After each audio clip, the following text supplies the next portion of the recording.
Cheerio, bonjour. Let's see if you know who I am. It's just me. Harry's wife. Anyway, I just gave it out.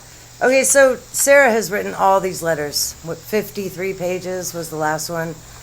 Poor little narcissist. Well, I wrote her a letter, and I'm going to read it to you. And if I had talent, I'd put something cute in the background, but I don't, so it's only going to be me in my backyard. And I also only drafted this once. I didn't really read through it, so it may not be. My English teacher may have given me a C on this, put it that way. And I am dirty because the humidity here is just so thick. And we had no cicadas. Did you guys get cicadas? Apparently this was the year that the 13 and 17 year cicadas were coming out. I'm in Northern Virginia. I'm about 8 miles outside of the White House, by bird. I didn't see a single cicada. My daughter lives in Nashville, and they did see cicadas, but we did not. Okay, here we go. Dear Sarah, you have shown zero compassion from George since the moment the police first met you. So these are almost notes. You think about that. That cop got there. What was one of the first things she said? Can I get my cigarette and my Dr. Pepper? Oh, honey, you should be drinking Diet Dr. Pepper. Well, I'll get to that at the end. 3 years ago. Okay, 3 years ago we did this. And I write 3.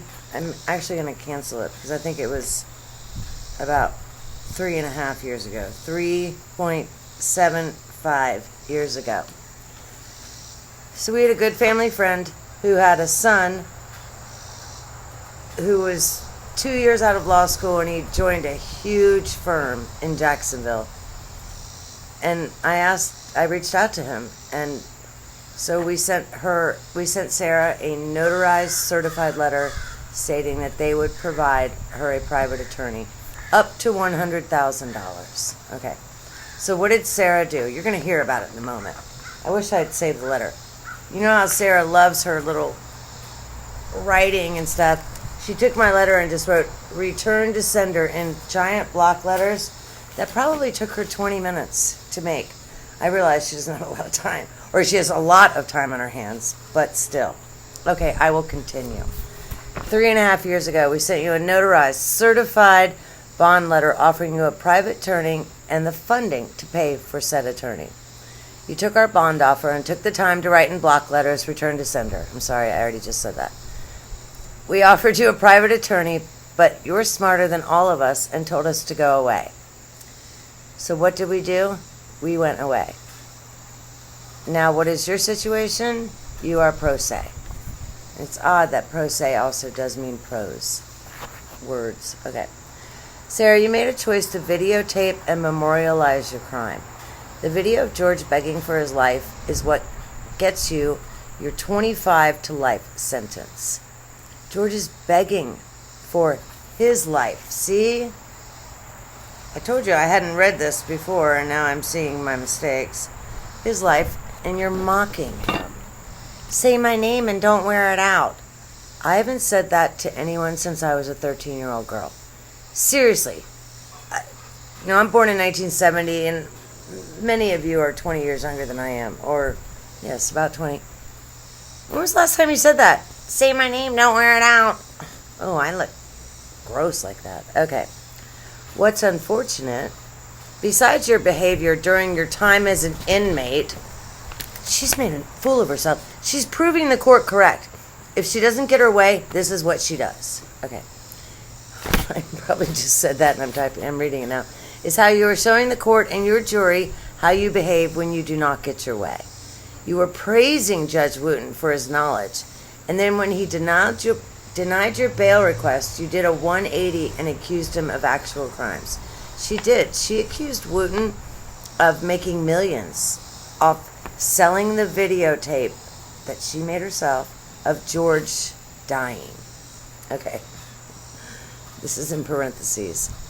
If someone does a 180, it means they went in the opposite direction. I know you fancy putting definitions in your letters for those with higher IQs than yourselves. Sorry, I just found another typo. That is one of the most obnoxious things she does. in her little 53-page letter, she put all these legal definitions. Well, these people are attorneys. They graduated law school. They didn't just have great grades in high school 3 decades ago. They graduated law school, you bimbo.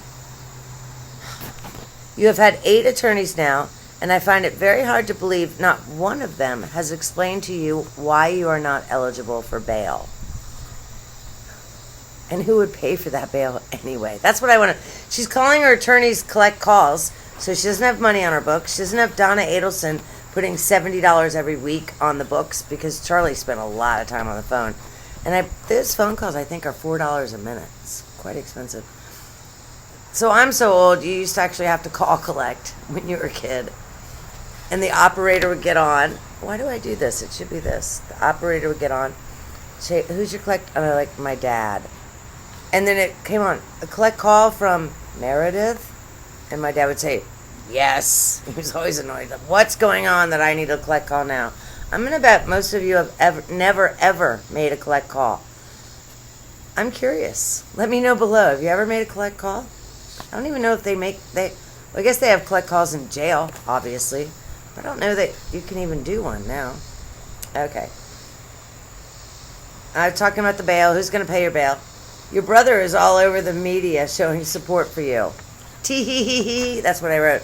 We haven't seen her brother. And I actually did some research recently. Her brother is nowhere. He's probably horrified. You know, her parents are deceased, which is sad. She's very young. But it's probably good that they're not seeing what she has done.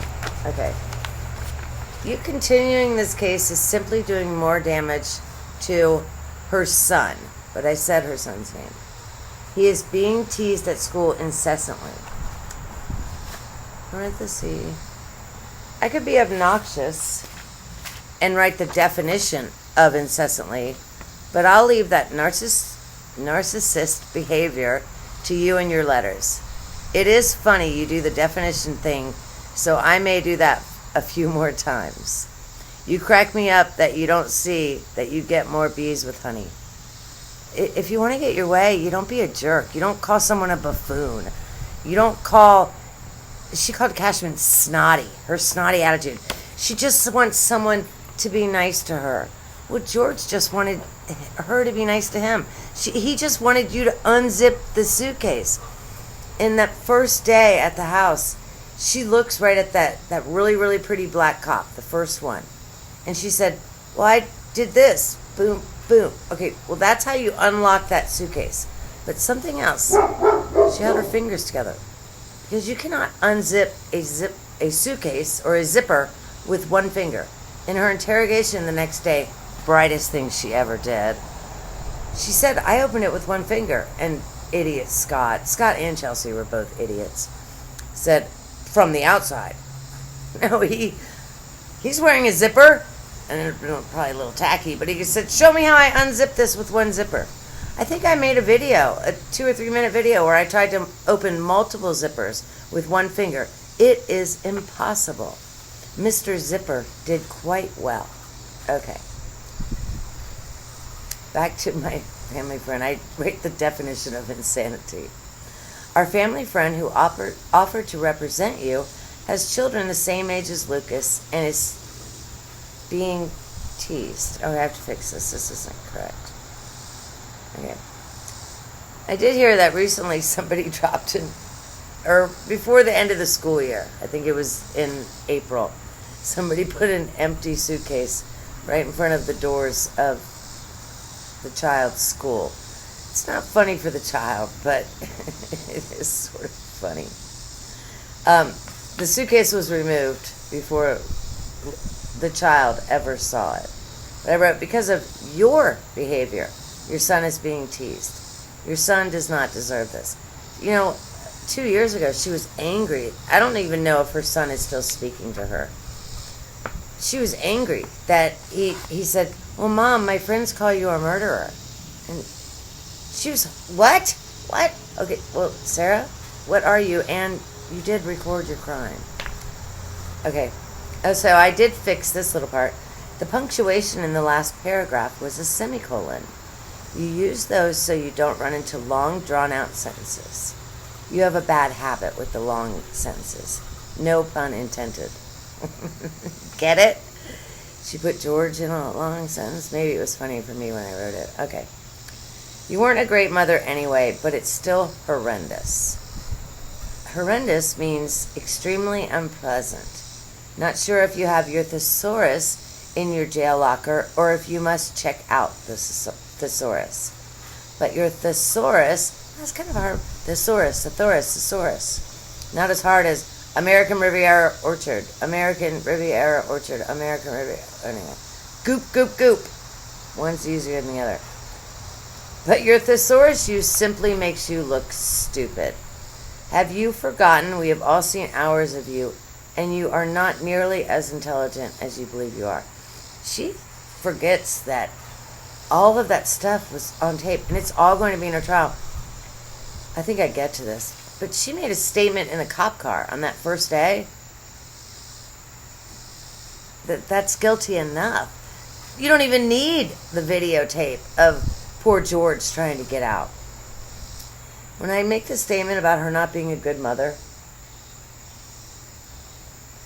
this murder happened, whoa, look at my son, on Sunday night. She had shared custody, so it's for the most part 50-50 with Brian. So one parent would keep the boy, well, they split it, and then Wednesday was the split. But she'd gone all those days and had not seen Lucas because she was drunk. Brian said that she would say, oh, George isn't in the mood, or I have a job interview. It's hard to even say that without laughing. Job interview? You ever had a job? I believe in 9 years, because you became a stay-at-home mom immediately, and then you became a drunk. Okay. Last mother, blah, blah, blah. Okay. After you fired Bankowitz, he was the attorney that had the walker, and it was sort of sad. I asked our family friend again if he would represent you, and his quote was, not if I paid him $1 million cash, and that is exactly what he said. The attorney told me you seem to be a very difficult client and you are not realizing the weight of the evidence that you yourself supplied to police. I'm lying a little bit because I have 2 pages left, but I will shut this down because with you going through 8 attorneys, 2 not your fault because they had represented either you or George in previous domestic violence cases, it is clear you believe you are the smartest person in the room. You fired Bankowitz, but told Judge Kranick, and he's the new judge, that you did no such thing. This hurts your credibility almost as bad as the narcissistic letters you write. And I mean, I guarantee that the prosecution really doesn't have to do too much. She proved herself guilty. But some of these letters will be shown. Pardon me. Okay, this is fun. You like doing the math to figure out days and hours. Do you think your publicly funded attorneys worked 24/7? Because she would write that. And I'm making it up. Bankowitz was my attorney for 3,756 hours, but I only spoke to him for 94 minutes. At 2 in the morning, he's supposed to be waiting for your collect call? Bimbo. But as of the writing of this letter, George has been dead 1,613 days. And I did my math twice. Okay. Out of the... Wait. 38,712 hours George has been dead. Oh, it should say out of. See, I told you I didn't really edit it before I printed it. Out of the 712 hours George has been dead, but probably more like 3,709 because he was dead within a few minutes of you walking upstairs to bed. Now, I wrote this all in caps, and I'm not a big caps person. Not once have you had any empathy for George or his family. You think about her interrogation. You think about that next day, or that day, that morning.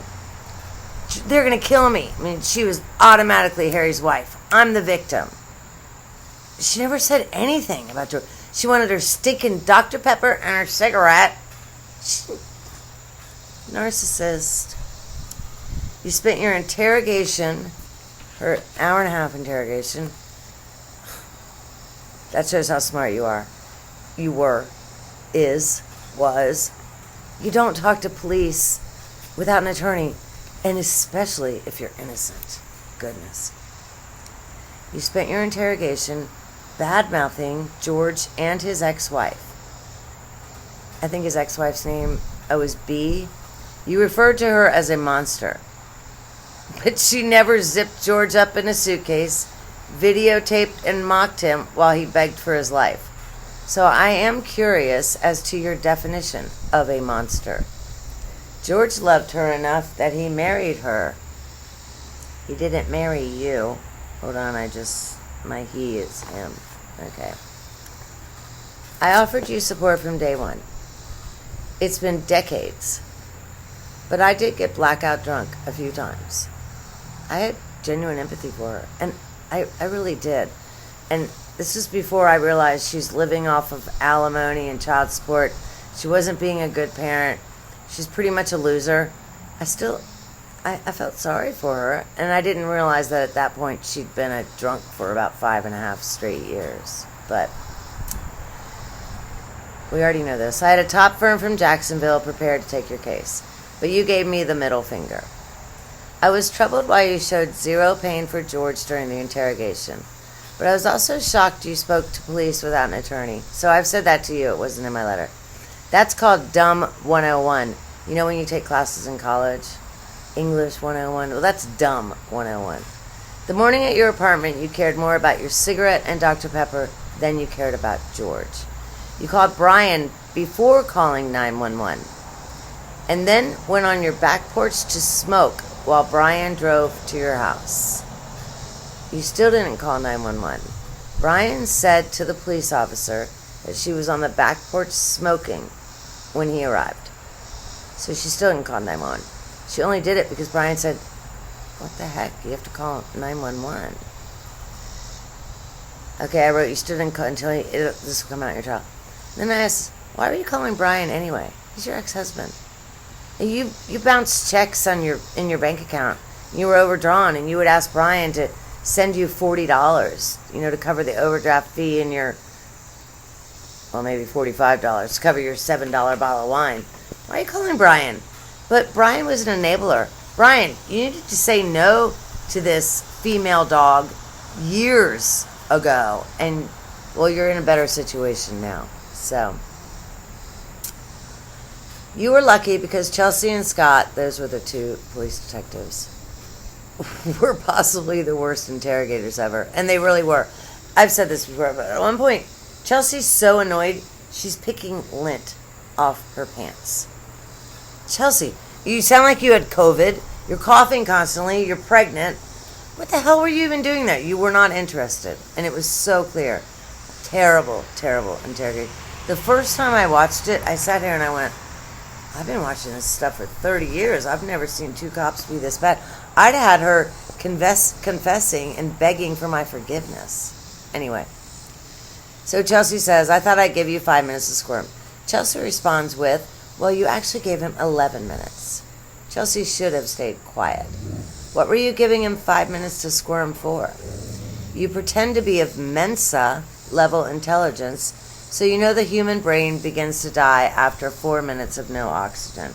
Okay, Mensa is if you think you have a really high IQ, you join Mensa, and then you pay them $375 a year to be a member of Mensa.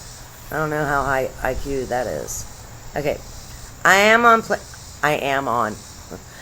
planning on attending your trial, but if I am able to do so, because I have a job, and then here's me being rude, job, something a person does to earn income, but not necessarily if they are living off of their ex-husband.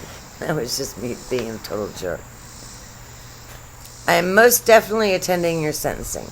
So I do believe her trial will be continued at least one time. And it's not going to be more than 2 or 3 months. But she's now pro se. She's got to learn everything. And we all know the judge does not want to get ruled against on appeal. I'm not really sure. So I think he's going to give her one more try, but he's not going to give her one more try. She put out her help wanted for an attorney.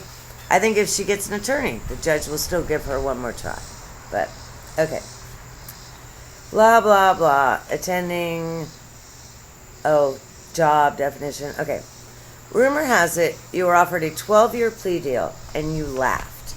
Okay, well, I've heard two things. I've heard she was offered a 10-year deal and a 12-year deal. No idea. How accurate that is. Okay. But had you taken that deal, you would be 3 years from release. There is zero doubt you will be convicted of every charge. Tell me again why you chose to, in all caps, videotape yourself murdering George. She videotaped it. That's my name. Don't wear it out. Holy cow. And I wrote that. Think of the positives. Always think of the positives. Kids, when you're sitting in traffic, think, well, I could be, 5 miles away from home. Always think of the positives. But, Sarah, you have 4.5 years of time served. So you'll be up for parole. You have 4.5 years of time served, so you'll be up for parole. Well, I fixed that. There's a word missing that. Okay. But Sarah likes to count days, so I did it for her. 25 years equals 9,125 days. If my math is inaccurate, it was Siri. Okay. 7,756 days. 7,756 days equals time incarcerated until first parole hearing. Okay. This is assuming she has 0 write-ups. In Florida, you earn 10 days of good behavior. For every month, you don't get a write-up. But if you get a write-up, you lose those 10 days. So, Sarah, I say left poop on the bed, but that's more of an Amber Heard thing. But she loses her 10 days. So, assuming she gets those days, 7,756.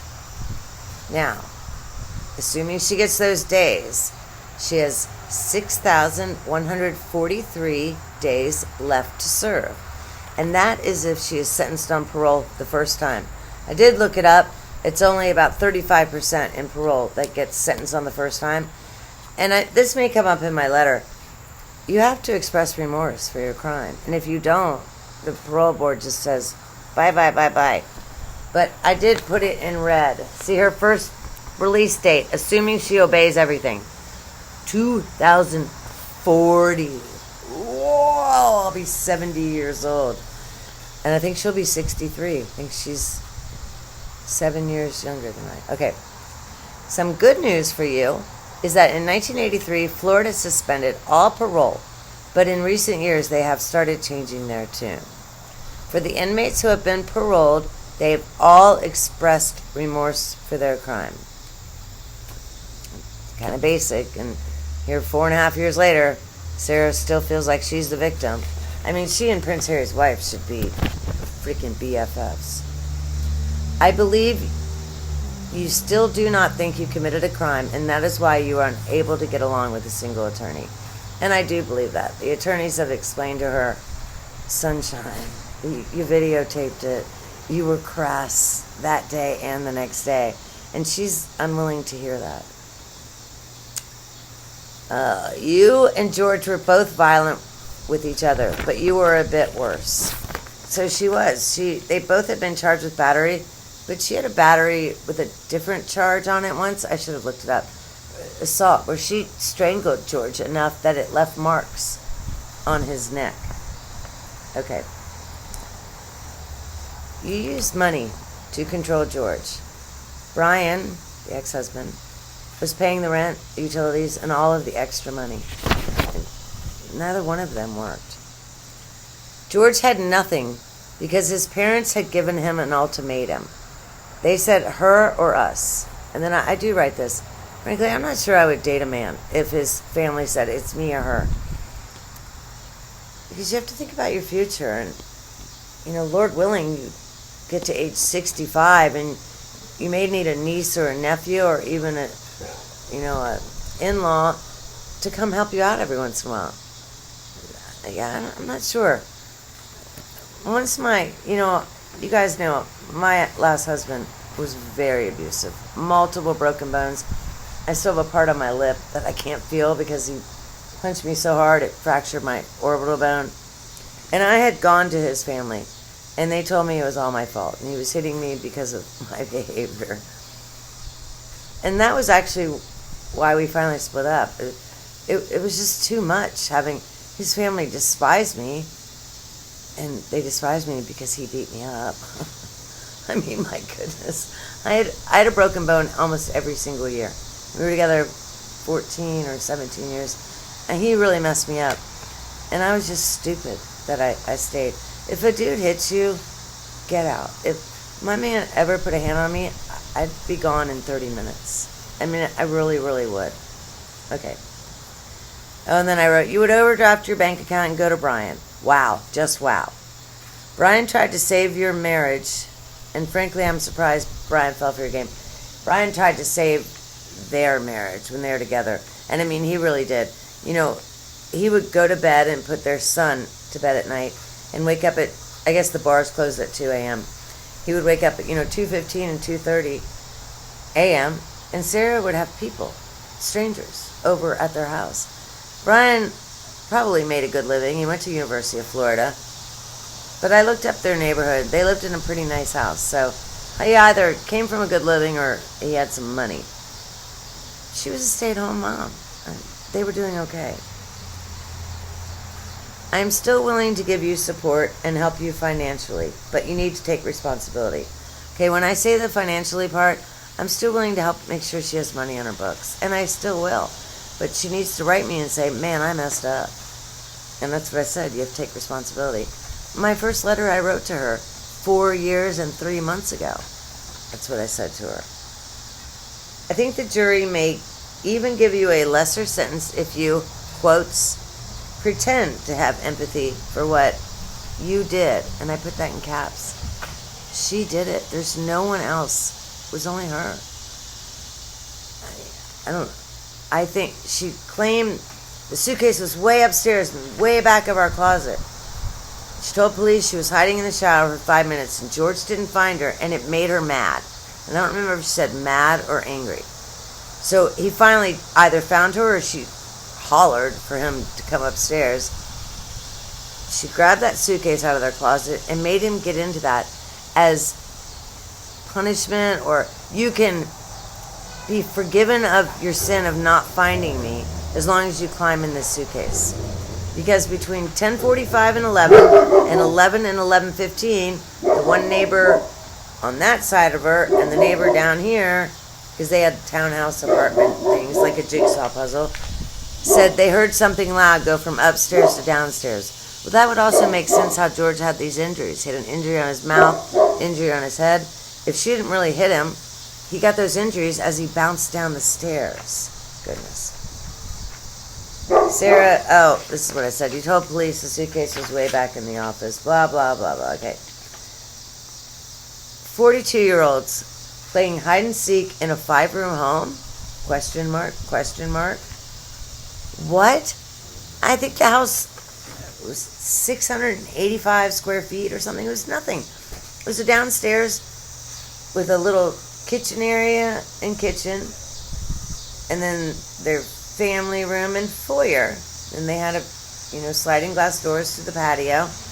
And then you went upstairs, and the master bedroom was on one side. It was a little bit larger. It had a larger closet, a bathroom in the middle, and the child's room, a little bit smaller room with a half-size closet on the other side. They did have a half bathroom downstairs as well. You're playing hide and seek there? Goodness. You got him upstairs, guilted him into getting into the suitcase, and then tossed him down the stairs like a dog ball. One dog was blind and one was deaf, and so that just shows you what a great person she was. Yeah, no, she wasn't. 2 of your neighbors heard George go down at your time and blah, blah, blah, blah. But then your best move of all? Oh, you chose to videotape your crime. You're so intelligent, I am still surprised you spoke to police without an attorney. But if it makes you feel better, the evidence did speak for itself. Let me write that. You told Judge Kranick you had fans. What? You actually said that. You said, my last letter came from South Korea. You don't have fans? And I'm back to my letter. They're mocking you. They are mocking you, Sarah. You said, okay, I'm a little rude here. Kids, when I was a kid, my mother pretty much brainwashed me about being overweight. However, I've had friends who are overweight, and they do struggle more. You know, just take an 18-minute walk every day. You know, try not to eat fast food. I don't eat fast food even, I could say once a month. I don't think I even eat it twice a month. I mean, I don't eat like that. I'd rather open a can of tuna fish. What did Jennifer Simpson, what was her name? Jessica Simpson, she thought tuna fish was chicken of the sea. But I'd rather open a can of tuna fish, drain the juice out, and just eat it raw. Okay, so this is what my point is. You said her fans are praising her for not getting fat. Huh? Girlfriend, you've gained 75 pounds. She absolutely has. She was a size 0 or 00 the day she walked out of that police station with her handcuffs in her back. I'm tall. I'm 5'8", but I'm a tiny little woman, and I wear a 00 or a 0. She's gained 75 pounds. You no longer have the alcohol puffy face, but it's a different puff now. It's called fat. At least it's good the same thing happens to boobs. So she has big boobs now. I bet she was an A cup when she got in there, and she's a C cup now, maybe a D. I don't really know. I'm only a B cup, so I don't have experience with the bigger sizes. Until you accept responsibility for what you did and what you chose to videotape, you will suffer an internal struggle. And I really believe she will. It's going to affect her sleep for the rest of her life until she takes responsibility.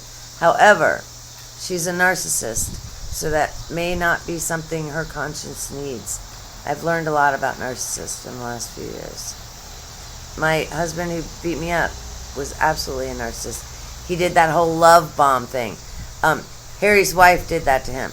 Remember, she wore his dead mother's perfume on their first date.